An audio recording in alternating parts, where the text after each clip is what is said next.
Hello everyone, welcome to a new QC episode. And last week we talked about how we do different kind of cupping, right, based on the sourcing, the profiling, or the production. But before that, we also do some green coffee analysis. This will help us almost kind of have a first impression of the coffee and know immediately if it's a right fit or not.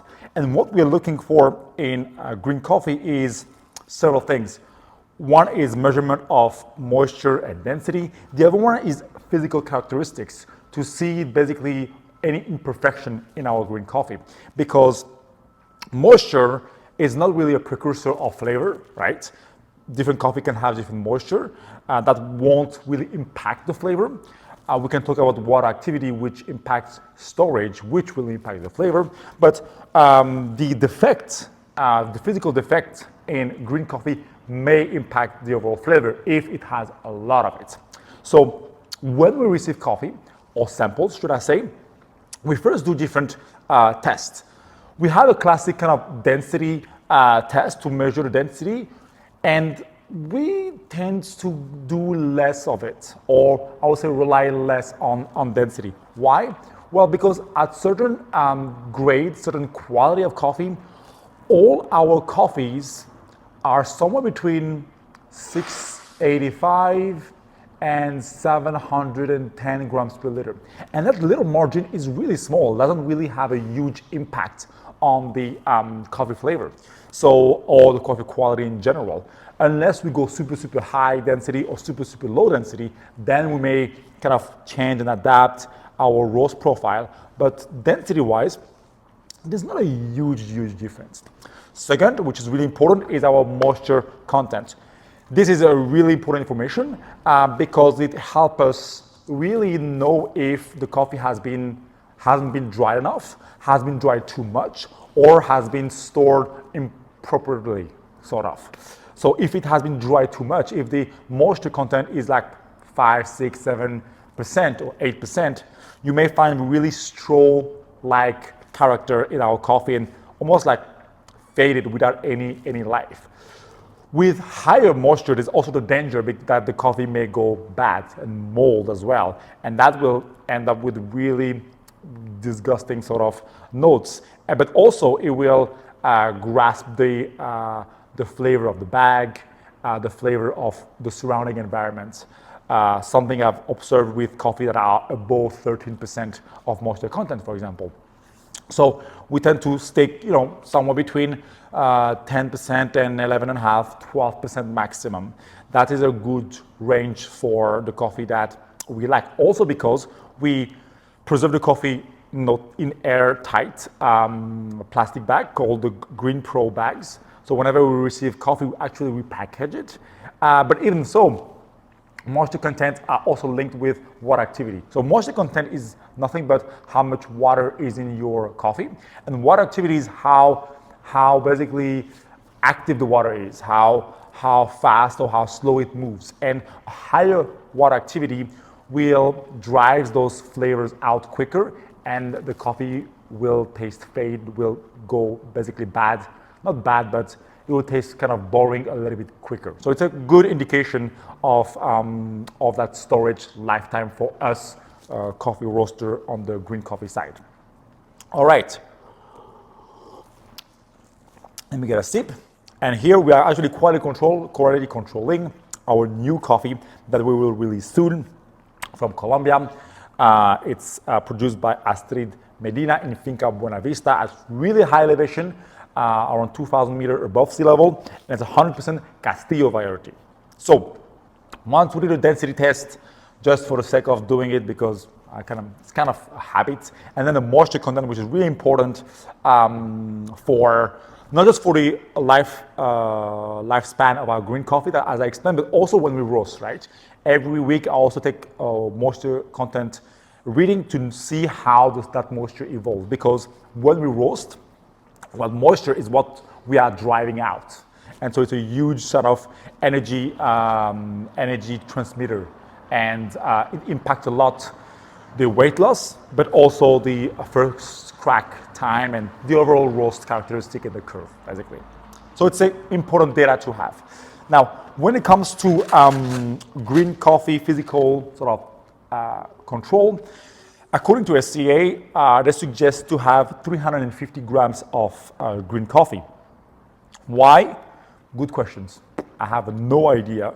I always do 1 pound, so I'm a little bit stricter because that will allow basically more defect to be shown. So I always do 1 pound because I don't know the reason behind 350. If someone has a reason, please let me know. And what we do is a very long and tedious technique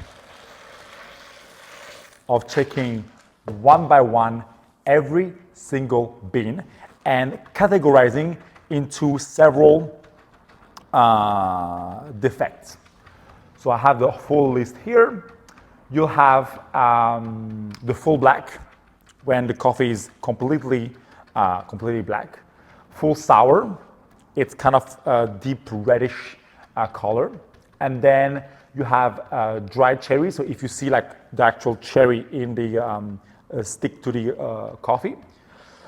Any fungus damage, a foreign material. So sometimes in cheaper coffee or low quality coffee, you may find like sticks and rocks and things like that.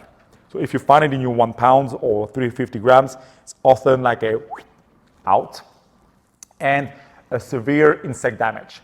And those are considered as category 1 defects. And for specialty coffee, grade coffee, for washed ones, so this is applied to washed coffee, we want 0 category 1 defect. For category 2, we have partial black. Remember full black? Well, then you have partial black. Same with partial sour. Parchment. So parchment is the when we wash the coffee, dry it, and then there's a step called hulling, which is removing the parchment by kind of sticking into that machine that almost shake it to remove all that little dried layer. Basically, the mucilage becomes kind of parchment. And if you find some of it, well, that's also one category 2 defect. Immature beans, those will look really pale or yellow. Withered, those will look, they will have a really wavy shape on their structure. Shells, so shells are basically empty, it's basically a bean without an embryo. Then you have broken, chipped, cut. Those happen during, when you do the pulp, and if it's not clean enough or aligned enough, it may cut or damage the beans. You have the hull, which is similar to the kind of cascara pulp, but more on the drier side. And then a slight insect damage. And slight insect is when you see 1, 2, 3 little dots. And when you have 5 of one category, it gives you 1 category 2 defect, except for partial black and sour. So if you have 3 partial black, it gives you 1 category 2. And if you have 10 slight insect damage, it gives you 1 category 2. And if you have more than 5 category 2, it's not specialty according to the Specialty Coffee Association. The way I do it, once again, I use, instead of 350 grams, I'm using 453, right? 1 pound. And to me, I stick to 3 category 2 defects. So I will accept coffee only if it has less than 3 category 2 defects. What I'm gonna do here, I'm gonna sort it out. We're gonna pause, and then we'll come back with the result, and I will give you as well how those defects impact the flavor. So we are back here after I sort out all those beans one by one, and here's the result. So for this Astrid Medina Lot 1, a full Castillo Verde from the Finca Buenavista farm in Tolima, Colombia, at 2,000 meters above sea level. We have a density of 702 grams per liter, so slightly above average. A moisture content of 10.7%, so in the line. And I'm always scared, especially coming from Central America or South America, the high moisture content. And I will put the picture of all the defects categorized here or somewhere, so you can really see what I mean, because here it can't really see anything. But here we have 2 category 2 defects. Basically, we have some insect damage, but not enough to give a category defect. We also have triangles. Triangles are not classified in the SCA, but I put them as defects. It's basically when the coffee has this triangular shape. I tried to find one on my defect here, but I only have like two of it. So it will be in the picture definitely, because I really classified the picture nicely. But you'll see like 2 or 3 of those triangularly shaped. Basically, it's almost like you have the concave part, and then instead of like a classic bean, it creates some triangle. Those are, once again, these shapes beans. I have 8 broken / chip coffee, which give me 1 category 2 defect. I have 2 partial black and 4 withered coffee, which doesn't give me any category 2 defect. It's just some defect that passes through. And 7 floaters, which give me, once again, 1 category 2 defect. So I only have here 2 category 2 defects, which makes it a really high, excellent specialty coffee, grade coffee. And it's within my my tolerance of 3 category 2 defects. Let me get this coffee. And now I just wanted to talk about the cause of those defects and the impact on the taste. So, sour or full sour. And this can be caused by either a too long time between picking and depulping, or an overly long fermentation time, which creates a very high moisture content basically. So the cause here is really like picking overripe or sometimes fallen cherries that have overly fermented, or during fermentation when you over ferment the coffee, you have these little stinkers that stick out. And the impact on taste is extremely winey, sour, and acetic acid characteristics. Acetic acid is the acidity of vinegar. So this is full / partial sour. Broken and chip, as I explained, broken chip, it's normally caused on the depulping machine, and it's very frequently chipped, and sometimes broken coffee end up in a kind of export grade coffee. You have a lot of coffee that are exported broken and chipped because it still makes it on the larger scale of things, right? And it can happen at the pulper or the dry mill during hulling, because you have kind of mechanical blades that can cut those beans, and it creates some undersized beans. And the impact on taste is some off flavors, reduced aromatics, and reduced acidity. So it just makes the overall taste, flavor, and acidity quite flat. Let's just wait for this thing to leave. So yeah, broken chip cut will just reduce the aromatics, reduce the acidity. And I find a lot in export grade coffee on those. Shells are created by genetics. It's a genetic modification of the plant that doesn't have any embryo. And the thing is, when we roast shells, it often creates a burnt, tart flavor in the cup. So as a roaster, it's really something we should take out.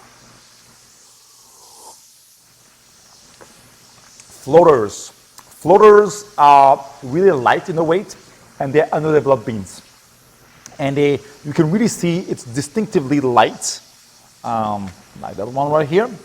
And usually it has a mottled appearance. And it can be due to genetic or improper storage or uneven drying. And that will impact on, once again, reduced flavor and reduced acidity in the cup. Here it's mostly on the underdeveloped side. Parchment. Parchment is unwhole beans is like a secondary defect, and it leads to mostly astringency and bitter cup, because hull is nothing but structure, and when we roast that, it's almost like the shell, right? The shell, when you roast the shell, when you drink the shell, you're only drinking the structure of the bean. You're not drinking the the actual flavor out of it. So you see a reduced intensity of flavors and actually quite a risk in terms of chaff fire during roasting. With the bean, it's really light green bean. It has some wrinkled surface, as I explained earlier, and it can be due to a drought, like the tree that's really stressed due to the drought, or undeveloped fruits, or any poor fertilization. And that will showcase in the taste with loss of acidity, once again reduced flavors characteristic, and the more weed-like, straw-like, that's green or burnt straw flavor in the cup. And those are the main sort of defect that have an impact on the cup. The full sour, the full black is also when it's overly sort of fermented or overly ripe. Partial black, partial sour, just partially, right? Floaters, we talk about it. Parchment, immature. Well, once again, that's really a defect when you harvest the cherries a little bit prematurely, and it has this unripe characteristics. And on the cup is just like underdeveloped. It really tastes green. It's different than withered that can taste more like straw-like. Immature will taste more green-like. So green, yellow, those kind of aspects. We talk about shell, broken hull, and slight insect damage. It's kind of hard to pick kind of the defect on the cup for a slight insect damage, but a full defect, you can really taste like a stinker. It's almost tastes like manure sometimes when you have a full, like a very severe insect damage. And then you have others like mold, like triangles that are not quite classified yet. And that is something that we still try to learn the impact of it. But all in all, to say that in green coffee analysis, what we're looking at is the minimum defect possible. And the more kind of pure the green coffee is, the really easy it is to roast, and the better the flavors can be. You have more room to play. You see, with a green coffee full of defects, well, you may need to push it a little bit more because you want to cover all those defects. But in order to produce excellent light roasted coffee, we really need to focus a lot on the green coffee characteristics and the quality of the green coffee. And if you want to even go a step further, well, the quality of the trees, and as well as the quality of the soil. So all this ecosystem, to say that at Memli Coffee Lab, we focus a lot on the green coffee. I actually spend a lot of time analyzing those green coffees when I receive samples, because I immediately know if it's a right fit or not. Even without tasting the coffee, I first do this exercise, and then I do the sampling and tasting based on our end goal. Because if the green coffee is not great, well, I cannot add anything to the roast, right? Roasting is just unleashing the potential flavors of those green coffees. We are not creating flavors. We are just opening those doors so that the flavors can express itself. And that's why we put a lot of time and effort in green coffee analysis. So to sum it up, when we receive samples, we analyze the density, the moisture. We kind of also analyze the size, which I haven't discussed much. That's because, except for mochas and pacamaras, we have relatively, size 16, 17, 18, or 15 sometimes. And it's really, it's an indication not for the coffee quality, but more for roasting. So we don't do it in the QC, the size screen analysis, but when we profile a roast, right? Because a smaller bean will we can reach its core faster, easier than a bigger bean, for example. So, but it doesn't tell us if it will taste good or bad, right? So that's why that bean size or screen size analysis is more for roast profiling or roasting in general. But for green coffee and sourcing, we're looking at density, moisture, and a lot on the green defect, if we're deciding then to sample roast it or not. Well, thank you very much. And see you next time on another quality control journey. And we'll take even a step further on looking at our sourcing and the really first step of our QC, quality control, and sourcing protocol. Thank you very much, and see you next time for another episode.